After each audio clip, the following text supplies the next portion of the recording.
Can you hear me? I can't.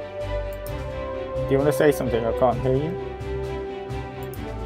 Hold on.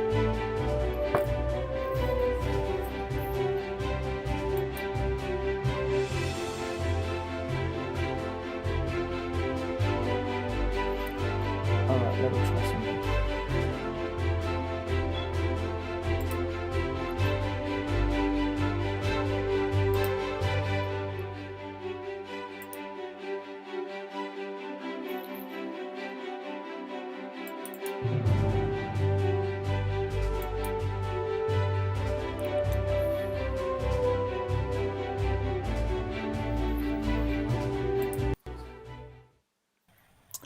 Hello, good morning, good afternoon, good evening, and welcome to the Desi Sportscast Football Show. And I'm glad we're talking about football because in the morning I was talking about cricket, and boy, that's been a long week and a depressing week. But it's always good to have Nevin. He cheers me up all the time, every time he comes on the show, and I can speak to him. Hello, my friend. How are you? All good, Bharat. How are you? I'm okay. Like I said, recovering from the debacle that's happening in Dubai at the moment. But yeah, it also gave me an insight into how, well, not an insight, it's not the first time, but after the match, I saw some of the Indian news channels and oh my God, the overreaction. Uh, well, uh, Welcome to our lives. This is our everyday life now. It's like we're not even surprised the way the media is reacting, the way Twitter is reacting. The country is this is the same big. Yeah, team it's so that we were sad. lauding last year for the incredible performance in Australia, incredible performance in England against Yeah, the home nation in a couple of test matches. Yeah, we lost the World Test Championship, and but the overreaction is an extreme level. And I said it in the cricket show this morning that I it's just too much. I switched off and no matter what the result on, well, I might see what the reaction is if we win because it'll be the other way around. But it's it's a terrible state because it's so overboard. It makes you feel even worse and angry. But anyway, enough of cricket talk. yeah. How are you? All good, all good. Couple of projects being out. I mean, going outside, shooting stuff, and Good. yeah, I mean, just staying away from sports and doing a lot of other stuff recently in the last few weeks. It's been nice and just getting back into the rhythm of working. I don't know when I'm not working, but just good. I mean, I like the fact that I'm occupied. I I like the think fact that after the call, I need to jump to something else. I think your hobby is That's working. So whenever you're yeah, not working, you're exactly. working. But to more serious matters, how is the state? I know you've been had terrible floods and what have you. How are things around you and generally?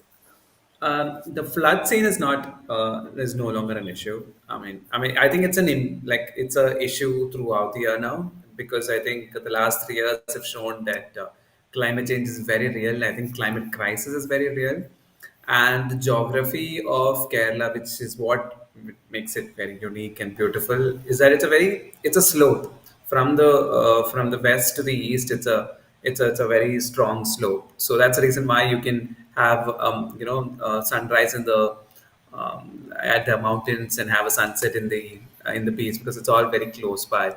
But that means we are also very prone to landslides and things like that. And for years we've been looting the environment, doing illegal stuff, not caring about science. And I don't mean just making buildings or hotels or roads. We're also talking about the wrong kind of trees being planted. So it's years of unscientific work that has gone in, apart from obviously the human encroachment into all these spaces. So I think we've reached the tipping point. I think we've crossed the tipping I point. think we have crossed Now it. yeah, we've crossed the tipping point. So now I think we all live in danger. We don't know what is going to happen. All these cloud bursts happening every now and then. It's almost become what it's been. 5 6 years since that major cloud burst happened in Uttarakhand. I think it was I Mm, think in yeah. 2014 that it happened. Mm. And I remember reading multiple explainers on what is a cloud burst, how it happens, and now every rain is a cloud burst. It's like that. So it's become a reality in what, 6 years, and this is what we are looking at.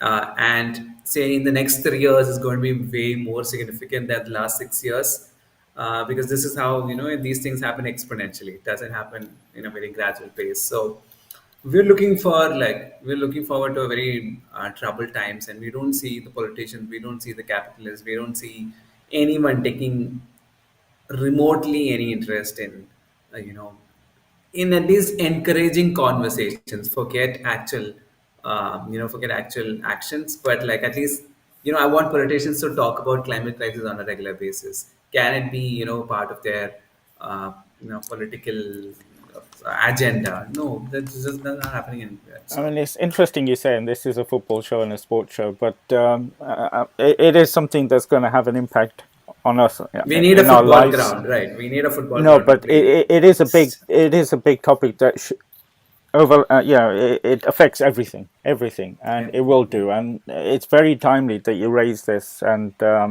because the COP 22 is happening here in England, in Glasgow. I think it starts this week.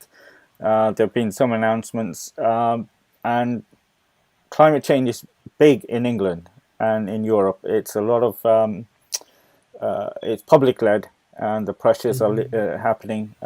But when you look at China, when you look at America, you look at Russia, and you have to say you look at India.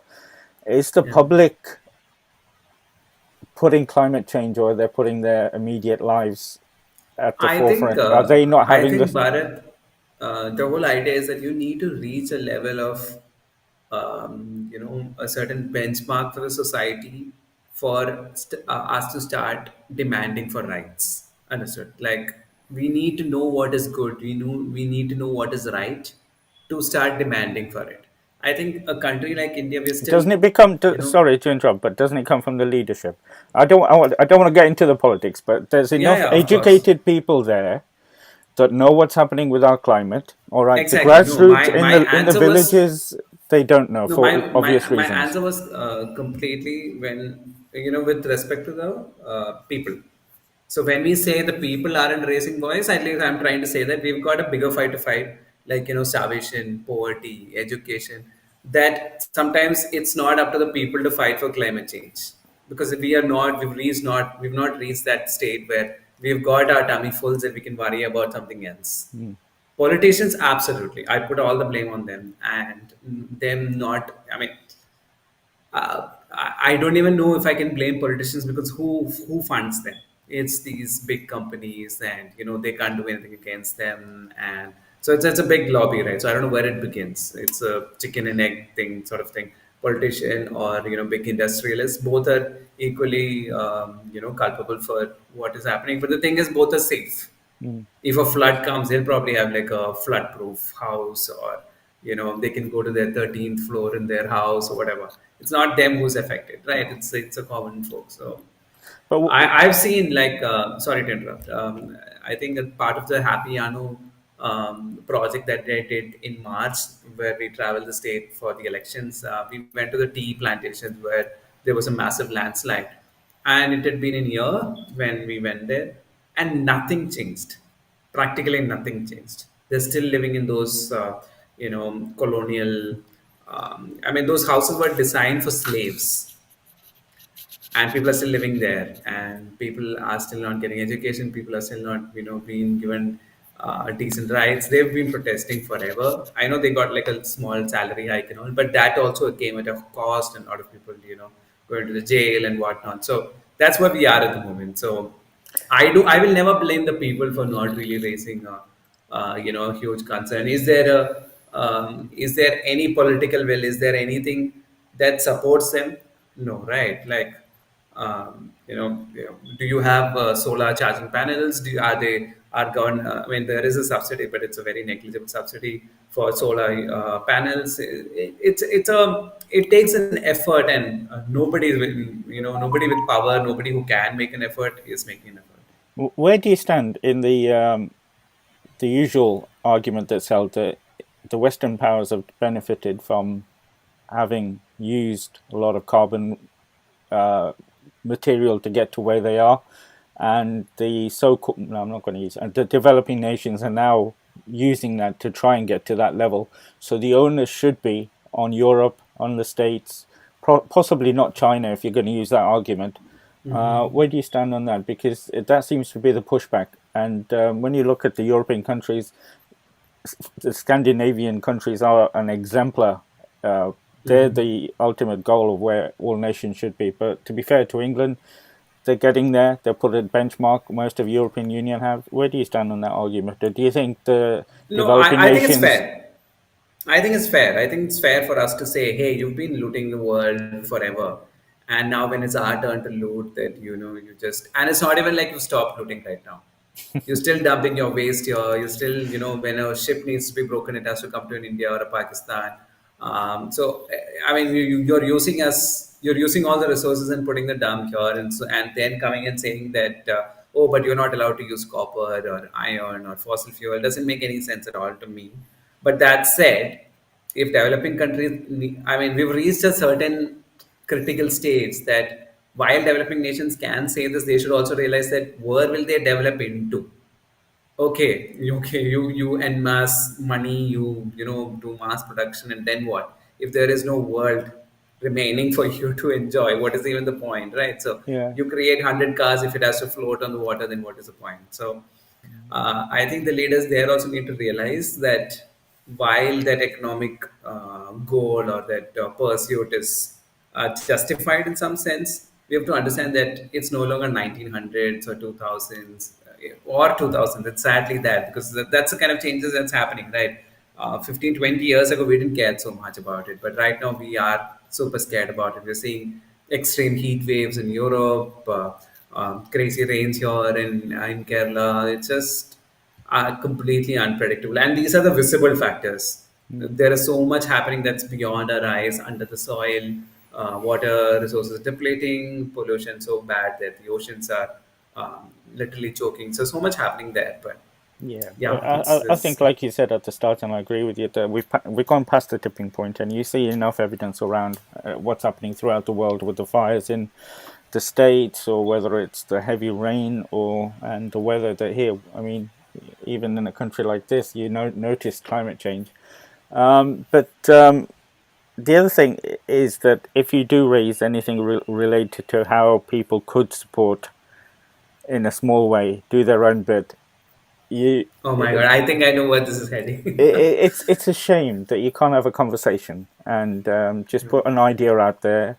And um, I know anybody says anything about India or anybody says anything about Leicester, I'll be the first one up there defending it. But then you've got to see what the argument is, and you've got to see where it's coming from, and you've got to have a bit of decency as well, and reflect on what's being said, not overreact. And that was my starting point of this show when I saw the reaction yesterday after the defeat.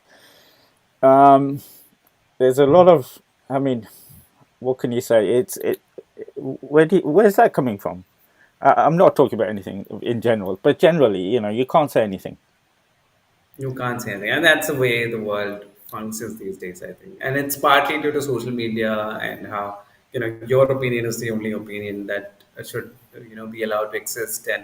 Common. And I don't know. So I mean, if you're just talking about my own experience in the past week about just raising I think a perfectly valid point about a seed is not going to offset the carbon footprint of manufacturing a jersey, which includes dye and stitching and manpower, packaging it in plastic and whatnot, sending it all over the. And India is a huge country. If something has to be packaged from say Noida, which is on the north, and to somewhere in Kerala south, that's a lot of transport on fossil fuel and all the other possible wastages that can happen in this process. So I raised a point, and mind you, I was very very clever enough because I can't preach, right? I buy a lot of jerseys, so it was at no point preaching.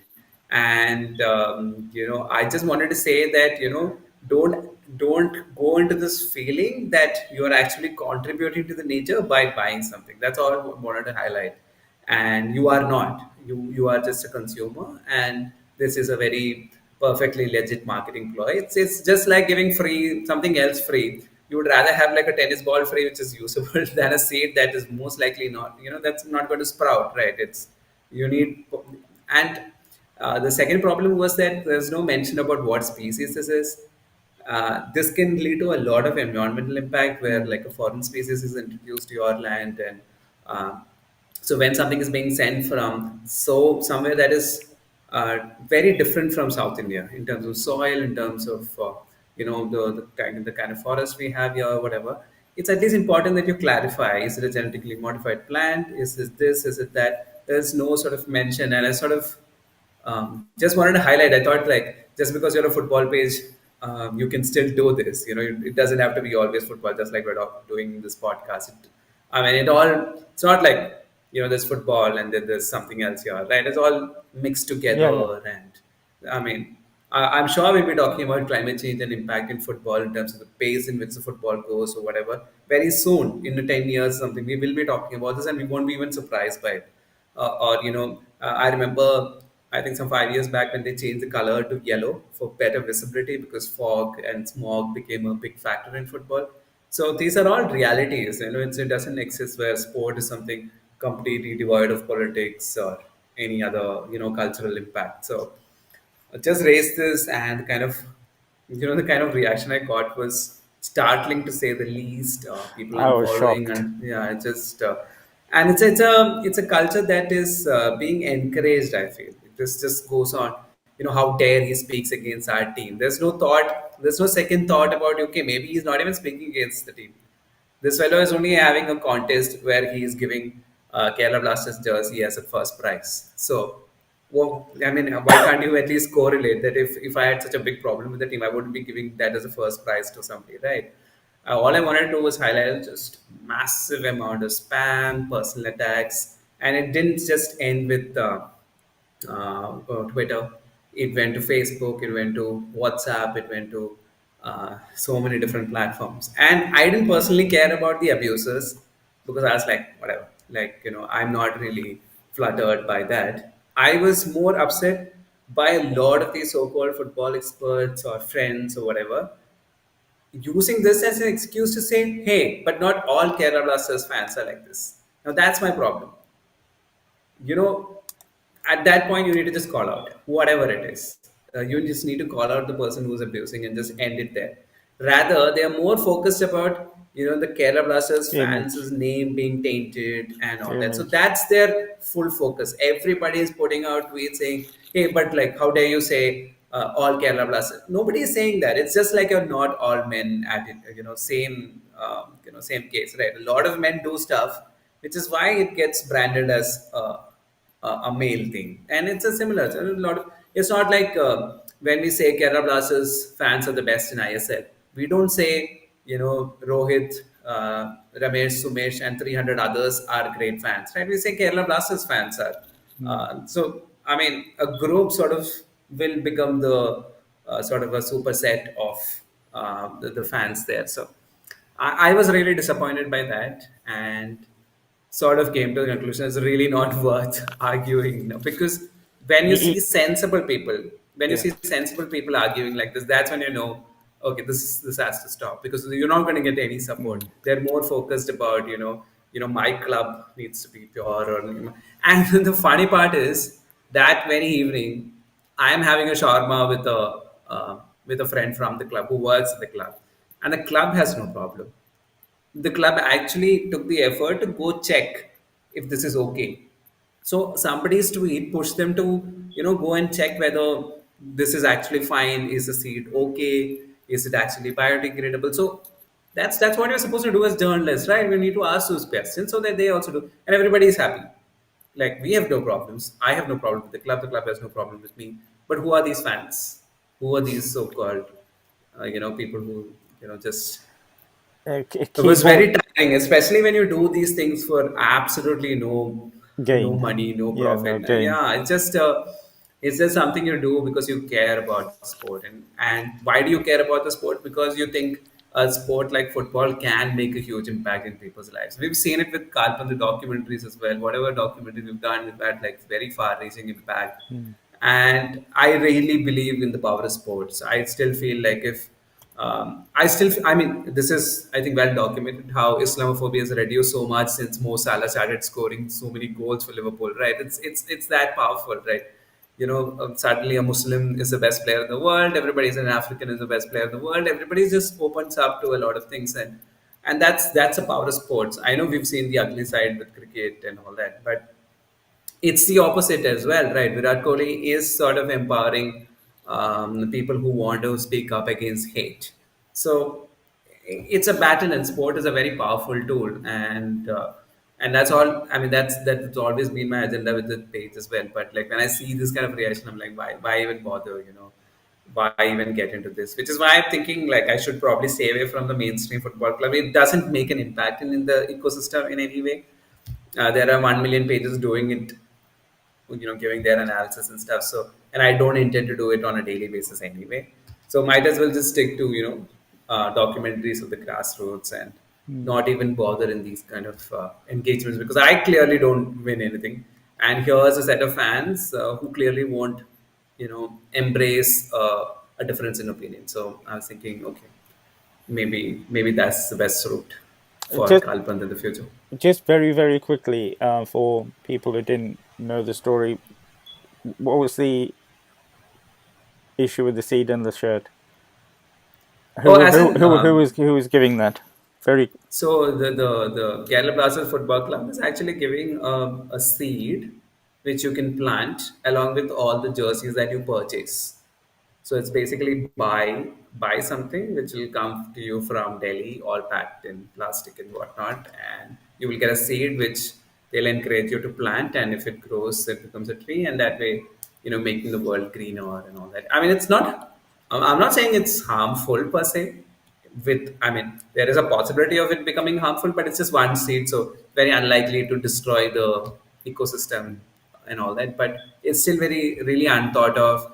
And in a country, I don't know the rules in UK, but I'm sure if they did this in say Canada or New Zealand, they'll get into jail for this. This is not legal. You need the right permission for it. You need mm, to tell the consumer what this is, how it is to be planted. So it was a yeah very risky move by Kerala Blasters from their side. But what I wanted to do was just point out, like, highlight. listen, yeah, Yeah, just yeah. listen to it. There are Look certain at the ways to bigger do this. picture. Yeah, Yeah. absolutely. And you're quite right here. You can't just plant a tree. There's special areas where you're allowed to do that, and you need permission for that. You can't cut a tree. I know the same rules apply in India about cutting trees. So, yeah, we are very strict here. You can't just uh, plant a forest or something if you want to do it, and random trees from abroad. Yeah, they're very strict here. I think most countries have that same rule when it comes to horticulture. But yeah, but I think what happened last week to you was shocking and disgraceful, and considering which angle you were taking, and I think the reaction yesterday to the cricket just amplified that. The funny thing is that a couple of cricket shows ago, I think it was during the IPL, I said never do two polls. If once involving Chennai Super Kings, and in football if it's involving the Kerala Blasters, because just don't have any poll related to those The two power of teams. yellow. Absolutely, you Yeah. will. They will win every single poll. I mean, but At they least, at least in cricket, Mumbai Indians have at least some fanfare, or not the maybe level of CSK. not the level CSK, It's a but like different at least level. RCB and Mumbai puts in an effort. Yeah, but I was saying, But in football, it's just absolute one way show. There's is no this way. our fellow countrymen from South India showing their passion? They're a lot more passionate than we sometimes realize. Yeah, and it's also very what do you say? They're very internet savvy audience. Yeah, So yeah, yeah, the both of them are really comfortable with internet. Everybody is using it, like, yeah. so that's also a big plus. Say in say certain parts of North India, maybe that's not got the same level of penetration, and they are both comfortable with English. I know it's a big generalization, but generally Tamilians and Malayalis are quite comfortable with English as Speak well. English. So that sort of gives them that a little extra leeway when it comes to mass attack on the internet. Yeah. No, but But I yeah, still remember. I mean, a friend and I were talking about the same. the reaction that I got, and we were wondering, this is what happened to Maria Sharapova as well, right? It's like she said she didn't know Sachin Tendulkar, and the kind of trolling that she got, and the kind of stuff that people were saying, and it's perfectly legit for Maria Sharapova to not know Sachin Tendulkar. It's fine, but people will And just go overboard. I said more power to you, and keep doing what you're doing because it's right. Well, there's a comment here from Roshan. Hello, Nevin. This Gulpant has subscribers from Germany. I'm living in Germany and don't have an Indian account. So, Okay. I mean, is it regarding the newsletter? yeah. Or And yeah, yeah, yeah. I mean, we are actually setting up a PayPal option as well to pay. So if that's an option, you can just DM me and we will take it from there on Twitter. there you go, Roshan. Just DM the main man and he'll sort it out. Let's build that view And subscribership. thank you so much for thank you so much for taking that interest. I mean, Vuvuzela really means a lot for me right now because we're trying to get out very good Well, it's not stories. only We're really that. It's the whole thing. It's the videos you produce, the articles you produce. It's Gulpant. It's all compensation, isn't it? It's not just yeah, Vuvuzela, but that is part of it, obviously. yeah. So, Roshan, I highly encourage you to subscribe, DM the main man, and he'll sort you out, and we can start building the community in Germany as well. And thank you for watching the show as well. Moving on to football and what's been happening. Obviously, last time we spoke, we were in the midst of a tournament in Steam the Max Storm. Maldives, and well, he did what he needed to do. He came back with a trophy. Oh, there you go. I have to share this with you. Roshan has come back. Obviously, he's watching live, so thank you for that. He's saying thank you to you. He's a Blasters fan, and he appreciates your work. A big thumbs up to you, Nevin. Thank you, So more Roshan. power Thank to you, you. Roshan. Keep it up. Yeah, so the man keeps producing when he needs to. So what we said in the show was that if he comes back with a trophy, things will quieten down because you saw what happened after the first couple of games, and people were saying we need a change, we need a change. We were calling out for a change on the show, but I can't see any changes coming. I think we have to stick with this until the AFC qualifies in June, I think it is. Did you feel a little bit better after the final victory, comfortable victory in the end, and a last game against was it who did we beat in the last game? Was it Nepal or something? Nepal. Yeah. I mean, there are similar problems, but it was not also rosy during Constantine's stint as well. I mean, for people who were around, we had like the same cycle there. But then when he left, we were all like, "Oh, what a good coach! He understood and all that." Stamac has not shown anything to sort of justify that he's going to do the same. But for one, if I have to say, really dig out for positives, he's sticking with Manvir. So he's got a clear plan with Manvir up forward. Yasser's been quite fresh, and the fact that he's been given a lot of chances is also very encouraging. And I think our under 23 boys have been playing really well, Yes. which Yeah. means, yeah, which Very unlucky means not to qualify. yeah, very unlucky, I mean, CMAC was also there. So I think maybe maybe given time, given the fact that now he's actually had to go through the teams, and maybe the fact that there's a lot of pressure that we've all put on him, maybe he will come out with a very good Indian side because I think that main team is devoid of freshness. It's all like Chetri bailing out all the time, which will still have to continue for a while. But we need that freshness. We need young heads being thrown there, and maybe the under 23 and the SAF will be, an eye opener for a new India. I don't know whether Stamac has got the tactical ability to figure that out, but at least I'm sort of happy with the football. I'm sort of happy that there are good footballers. So hopefully we will, figure out something. Maybe Stimac will get help. Maybe Stimac will finally be interested in the job and he'll say, okay, I know what to do here. I was just not doing it. And so he'll start doing what he needs to do. But there is some glimmer of hope. I was very happy with the under 23 performances. So you know, I think there is a possibility of even like putting Dheeraj as number two at some point. We need him to be the ideal backup for Gurpreet as soon as possible. And I know Amrinder is a very good goalkeeper, but I think it's time to like fast forward. This under 17 batch that we were really proud of at the World Cup. Now they've grown, and I think this is a wave that India can ride on. So I think it's very important that we give them really important game time as soon as possible. And we've got Hansi joining us on the show for the first time, and he makes a very good point and something we said prior to the SAF. He says if Igor had any sense, he would have taken the under 23s to the tournament and won it comfortably and progressed on the AFC under 23 qualifiers as well, because they would have had that proper match experience.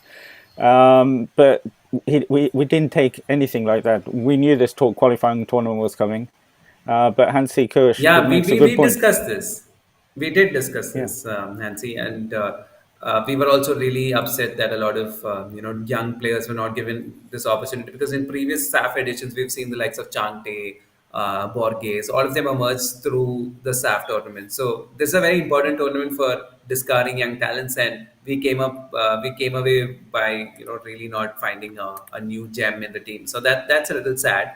But hopefully, hopefully they've learned the lesson, and you know, at the end of the day, a national team isn't just about fielding the youth and this is not like for the lack of a better example, like a Southampton project. This is more about winning and getting the results out. So sometimes you can understand the pressure. And with regards to sending an under 23 team, I don't know how cool an FSTL would have been if a lot of their ISL, marquee players are not taking part in a national team event. So as much as we like to believe that the coach is 100% say in picking the teams, I don't think that's true. And there's a lot of external forces there as well, sort of pushing them to make these decisions. So a little bit of sympathy, like a very minuscule amount of sympathy goes to stay match from my end. Yeah, I think we missed the boat, and like you said, we did say that that should have been the way. They should have taken that tournament by taking the youngsters in. But I think looking at the future with the under 23s, we've got good potential there. And like I said, they're unlucky not to qualify. They finished second. A couple of good results against teams that even the national team, struggle with. So I think if the federation is looking to the future, the investment needs to be with this bunch and what's following them, and Yeah, more so what's than the following national them, team. that's also important, right? Because it can't be like it's that post that batch, it's not like another batch is there ready to go, and it's not even like we didn't have a good batch. um, what was it? It was the under 15s that we performed really well. So it's not like we don't have a good batch after this, but like it's important that they take part in as many tournaments as possible. I thought the women's tournament, the Yeah. friendlies that recently concluded, was quite nice. I mean, apart from the mishaps of bad coverage and stuff, I think the Oh, women got a good exposure yeah. playing top teams. So it's important that we send our under 17s, the current under 17s and the under 19s also, and keep a pool of players ready so that the moment there's an opportunity, there's somebody there from our 19s and 23s ready to jump into the main team. So it's a wave after wave. There's a big wave, there's a smaller wave. So that's how it runs. So hopefully, I mean, we can all talk here all the time, but hopefully the people who can make the decisions are also thinking about Exactly. this. Yeah. It seems so common sense and so obvious what they need to do, but sometimes, it doesn't always apply. Because the women are are being given all this support because we know the AFC Cup's in India next year, so they're giving this. Yeah. But after the tournament, that's when the test comes. What sort of support are they going to be given? Are they going to be given this coverage and this support to go play outside India? Is the league going to be better hosted? The Indian Women's League. We have these dreams, but are the under 23s going to I be think supported? I think right now the IWL dream is to at least make it last 1 month, because this is right now like a 2 week tournament. That's just too It's a less of joke. It's a it's a joke. joke. Um, So I mean, I think it's a joke to call it a league as well. yeah, Just yeah. just adding a point before we miss it out. I am super happy and excited to learn that Anwar Ali is moving to FC Goa. What a super story, what a positive story for us, because we thought this player should not be playing because of his heart issues And a few months back, to and be fair, now he's I think there's a person that we need to shout out who gave him that support in his dark absolutely, days. absolutely. Rajit Uh, Bajaj is a legend in that, in that yeah, front. no, he stuck He by him when nobody he's else stuck. did, He's stuck. and And fair play gave him to the opportunity, set it up in the right team. yeah. Even I would say even anchored the team around him, Because and again, I don't think Ranjit had anything to benefit from that, financially or absolutely, yeah, otherwise, or even yeah, publicity-wise. He was getting bad correct, publicity. So fair correct. play to Mr. Bajaj for doing that, and it'll be interesting to see Anwar play for Goa. And I hope he gets enough game time, because he's going to be very crucial for that Indian team going forward, because he You can think he be can the get back into key. the team? I think he should. He should. I think he should, because we don't have a good centre back who is good on the ball, and who's got like an aerial presence, and he can take good free kicks. We need those people as well, right? We need those people who can bang in those goals from free kicks. So I mean, I'm really excited. I really hope it works out for young Anwar, and he's also very young. So hopefully we've got like a good defender ready, and just like fingers crossed that this works out. Yeah, absolutely. I'm looking forward to seeing him play in the top league as well for a good team, which makes a difference as well. Yeah. Just before we move on to football closer to me, the I League qualifiers took place, and a surprise for me anyway. A team from Rajasthan has qualified into Yeah, the I League. yeah, it What was story? complete surprise for me as well. A couple of friends actually play for the team. Oh So I right, mean, my okay. friends from Minerva, so those guys are now part of Rajasthan. So I've been sort of monitoring. I knew this team existed, but that's it. Like I didn't know how good they were, but they put out the dogged display, and got the results when it required. But that said, I think it's a completely unfair tournament. That's not how you should be deciding. People entering the. We need a league. It can't be this. A proper second division Yeah, proper or a second third division. It division, can't be, yeah. spread out, and people can plan and strategize, and that's how a league should be. And this I League qualifier business is just. I can understand it happened in the last 2 years because of Corona and something, but I hope this is the end of it. I hope it goes back to a proper second division, Do you think and I hope that the and I hope finances? I hope the federation. Yeah, that's what I was coming to as well. I hope the federation backs them up, because it's not easy to travel across India as Yeah, a that second was division club and all that. So maybe like a three-venue setup where they're all camped together or whatever. But they should be playing more, and it should be spread out more. This is not the right way. But very happy for Rajasthan. Very happy for the state as well to have like yeah, football representation from Rajasthan, because I remember talking to Vivek Nakul, who is the head coach of ARAFC in Gujarat, and he was telling how that entire West is just dominated by Maharashtra all the time, and yeah. that the Rajasthans and the Gujarats never really got an opportunity. But here, hey, Rajasthan is there, and I'm sure Gujarat will be knocking the doors soon. I'm sure the moment there's some big investor finally interested in football, I think maybe the Adanis, somebody big is. Well, AR has been there and thereabout, but I yeah, think it requires a little bit more money and strategy than just a small team like that. So I yeah. think I think the West is I think interesting times for the West is coming soon, and it's Because not just going to be Goa and back in the day, the Maharashtra. Western Football Union was quite big, wasn't it? So, but no, Yeah, absolutely fantastic to see Rajasthan. I just did not expect it because there were some. I was going to say very big, good big, teams big there. clubs there. Yeah, Delhi and Yeah, Kerala were there. Bangalore United is Yeah, very well funded and well run football club. There's Delhi. There's Kerala very United. good So clubs. fair, Yeah, they deserve to be there. And like you say, hopefully they'll somehow. I think I like the format of the Kabaddi League, where it's a proper league, a lot of yeah, matches, but they take it around different venues. I yeah. think that could Venues. be Yeah, an idea. Yeah, absolutely. But again, that will mean the federation using a bit of common sense. But we live in hope. We live in hope. Somebody who's not living in hope, and a lot of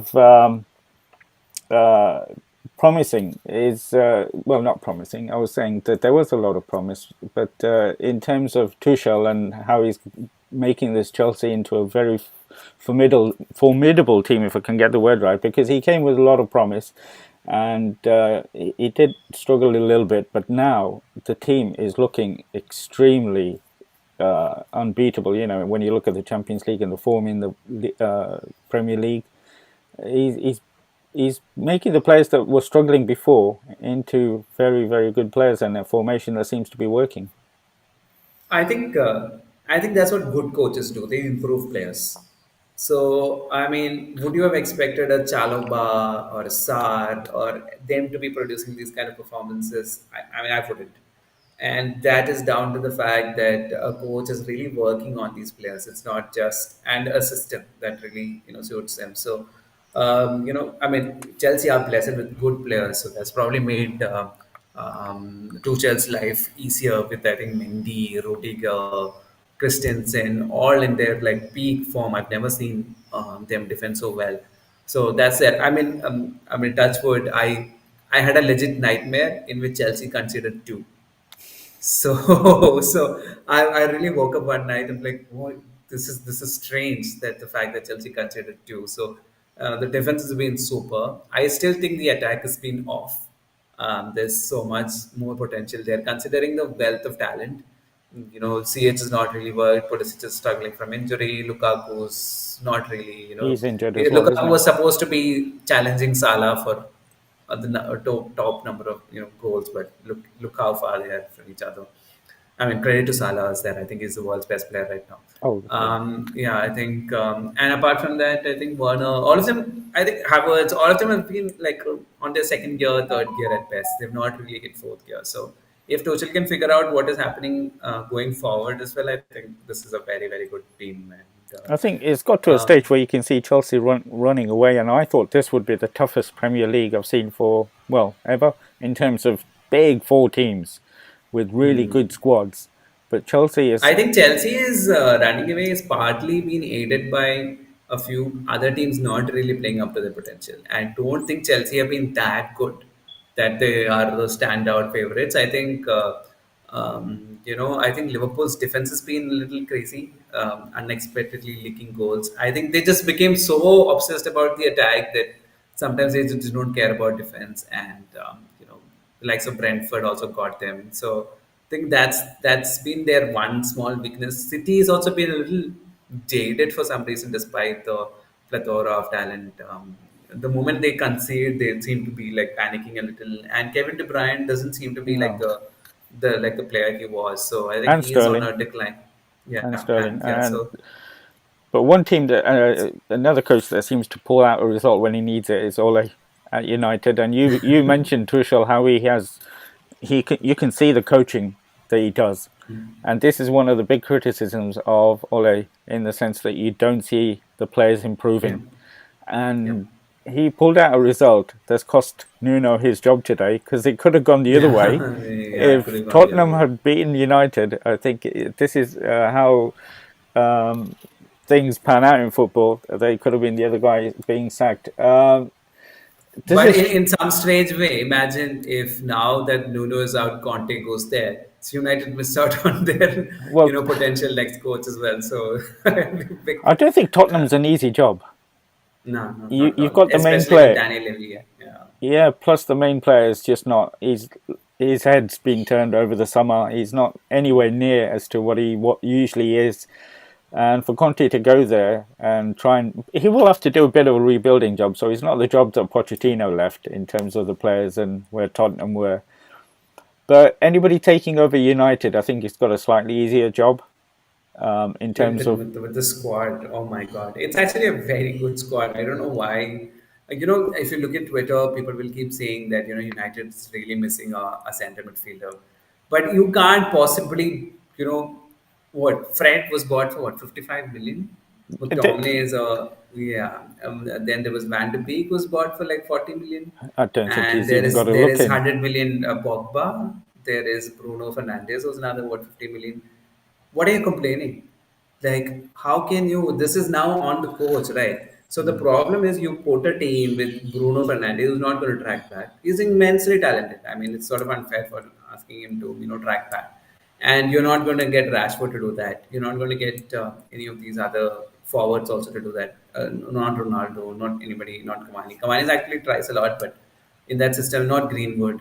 So you are, in some sense, asking so much from Friend and He's not McTominay, good enough. and and like I kind of feel bad for Fred. He is somebody who's starting football matches for Brazil, so he's not terrible. I just Yeah. think this is not he is not say prime NDD or a Makelele. It's not his game, unfortunately. He's I think he's more suited for sort of a box to box kind of a role. He's not bad. I don't think he's a bad player. I think it's up to the coach to figure out. Hey, listen, I can't possibly play all these attackers, or you create a team that is supposed to win 6-3, 7-4, whatever, where you go all out attack, and you can concede a couple of goals, but you will outscore them. You figure out something. This is somewhere in between, and the mammoth amount of space that United center midfield gives is crazy, because Pogba is also, one day he's the best player in the world, next day he's so annoying. So um, like uh, I mean, at the end of the day, it's up to the coach, right? The coach needs to put his foot down. If he has control, right now he just has a lot of individuals and he just places them and hope it really works out for him. Yeah, I think the criticism of Ole is he's too soft. He can't say no to anybody. Yeah. He's not got that ruthless side of him, and I think On any day, Maguire should be on bench right now, considering yeah, his few he's performances. he's But I getting don't think he will have the. I don't think he'll have the courage to do it. yeah. Play Lindelof, play Bailey, whoever is available. But Maguire is a captain, so he has to I mean, start, and he's been really costing the team. yeah. Well, he gave us a couple of goals. I know he gave us 80 million, but he gave us a couple of goals when we played him a couple of weeks ago. So we were very thankful that he But what was is happening playing. at Leicester? It's not really all rosy at Leicester as well, right? Well, we've just been on a four-game unbeaten run until we played Arsenal. But if you obviously I was at the game, and the man of the match by a majority of the people was Ramsdale, the goalkeeper. If you Oh, saw his insane! saves Yeah, and a couple of misses that incredible. Vardy had a header that he would have put away. I mean, it could have easily been 3-2 to Leicester. I mean, first half they outplayed us. Our system wasn't working. Brendan changed it at half time, and we were all over them. But Ramsdale saved him. I mean, that's why he's man of the match, and that tells you. I'm a lot happier than I was last time we spoke as to where Leicester is. Our players are coming back. Indeed, he's back. Fofana's uh, coming back quicker than we thought, and we'll get Justin's back in training as well. Fofana obviously won't be playing, but he's uh, Getting from there. by all accounts he's going to be back a lot quicker than we thought. But Okay. it, I'm a lot more happier than, like I said, 4 weeks ago. And Saturday is just one of those days when the goalkeeper had a blinder, and you saw the saves, and you saw the free kick, Madison free kick that he saved. I mean, unbelievable. That's incredible, incredible. One of the So best I've ever seen, I think. yeah, and he took a bit of stick, obviously, because he was giving some to Leicester fans. But fair play to the But he young man. seems so. I mean, Arsenal fans they didn't want him. have, yeah. Arsenal fans didn't want him, but Arteta seems to have faith in him, and he's paying him back. And We the stats also back him up. He's apparently the second best in the league right now in terms of whatever stats they look for goalkeepers. So, Yeah, he's going through a good patch. But we said, who'd want the Tottenham job, and you mentioned Conte or Conte. Would anybody want the Barcelona job at the moment? And who would have thought if you said that a few years ago? yeah, it's just it's a big mess, and I thought they should have just gone for some tried and tested Spanish coach and just just steady the ship a little bit. But Barcelona is too big as well. That's a problem with a lot of these football clubs. My brother and I were having the same conversation. Who do you get to replace Ole at Man United? And we couldn't think of a name beyond Conte and maybe Gattuso. And and that's not really the answer. It's not like Gattuso is so incredibly great coach or something. He's a great player, but it's not like he's done a lot as a coach. And Conte is a bit tricky character, right? He loses his dressing room really fast. He has he pisses off the management as well. So, um, and and that's a trouble, right? It's not like, because the clubs become so big that they need marquee, marquee coaches, it becomes very difficult to find the right person for it. And in the end, there's like there's 10 managers who fit the bill, and they're just doing this merry-go-round all the time. Look at somebody like an Yeah. Ancelotti. He's just been doing this merry-go-round forever, and that's sad. We really want new managers to come in, and I would have liked to see Ten Hag go there, but Well, I like what he's doing in Ajax. I don't want to ruin that project as well. So, well, and I think if he goes there, it'll probably be a big mess because he won't be he, allowed to do what he he's been wants. linked with Newcastle, and they're struggling to get a manager.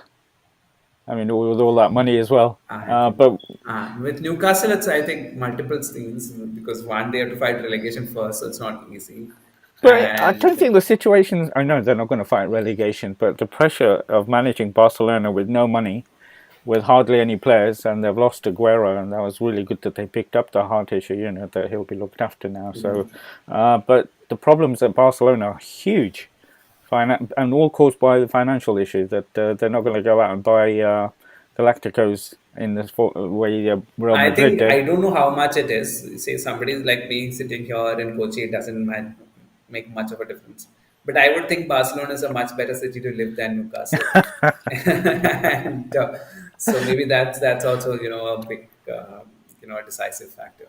Do you know, there was a quote about that because people have been raising whether people want to live in Newcastle, or if, big supporters, football players will move to Newcastle. And there was something about Man City when they started buying players and attracting players, and they were saying that at that time London was where everybody wanted to go. I think Chelsea, Arsenal.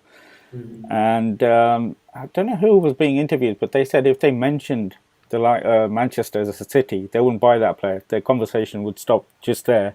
You're coming to the club not to live. It's not about where you live. You're coming to this club. Do you want to come to the club, not the environment?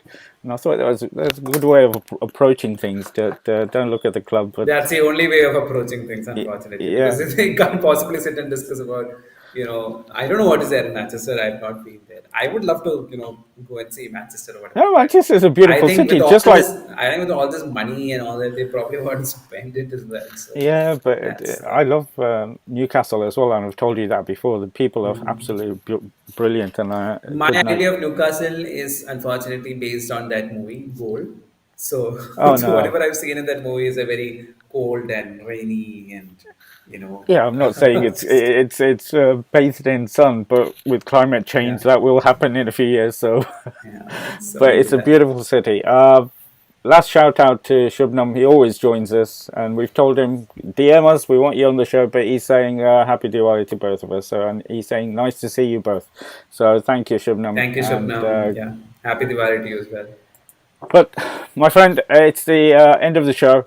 We've got through a lot, and it's been good talking to you as always. We're going to take well, From climate change to football. That's how we're gonna title this well, show. like you say, things are going to interact. They're going to have an impact on sports. So yeah, absolutely. But let's get some patience and some common sense, and hear people out and hear what they've got Don't to say and abuse. I don't think respect. that's very. I don't think that's very difficult. Don't abuse people. Just Yeah, like abuse the system, people in power, whatever. Not abuse, but like you can when question, somebody's but not like questioning, individuals, whatever. yeah, especially when they were just raising an issue. I I mean, thought, forget me. Okay, the other day I saw a video of Ole going through an interview when he stopped that interview and he said, "Can you stop abusing me first?"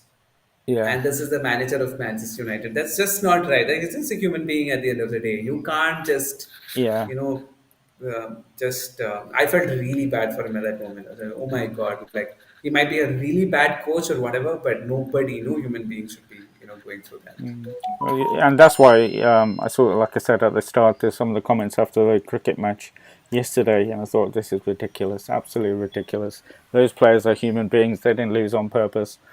And they've Give them been a going break. through a very tough time in these bio bubbles and traveling from countries to country. I know they earn money, but that's not the solution, right? Just because you earn There's money, you easier. can't just say, "Hey, you've got money, mind just why don't you just be happy and not be depressed or whatever?" Just yeah, just 100% agree. Absolutely fantastic, as always, talking to you. It's at the week up. likewise. The football show is going to be off for a few weeks, but we will be back definitely for the ISL. But thank you as always, my friend, and keep what you're doing because I love what you're doing. And as you see in the comments today, there's people all over the world loving what you're doing. So Thank you so much. Yeah. keep up the brilliant work, and take care. And I'll speak to Thanks, you soon. Bharat. Take Yeah. care. Yeah. Bye bye. Enjoy the autumn. Well, I'm hopefully going to catch a couple of cricket games, so you know where I'm going. So, but I'll catch up with you soon, Yes, my it's friend. going to be sunny. Hopefully. Take care. Yeah. Bye bye.